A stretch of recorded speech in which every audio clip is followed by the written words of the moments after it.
কত সুন্দর দেখা যায়। ধইঞ্চা গাছগুলো বাতাসে কি সুন্দরভাবে দোল খাচ্ছে এই এই বর্ষাকালের এই রোদেলা দুপুরে প্রাকৃতিক এই দৃশ্যটা খুবই চমৎকার লাগছে। আর এইখানে রাস্তার সৌন্দর্যটা কত সুন্দর, দুই পাশে সুপারি গাছ লাগানো। এই যে এখন রোদ উঠেছে,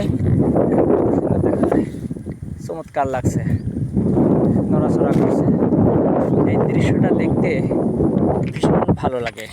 সেই ভালো লাগা থেকে এই ভিডিওগুলো আমি করি।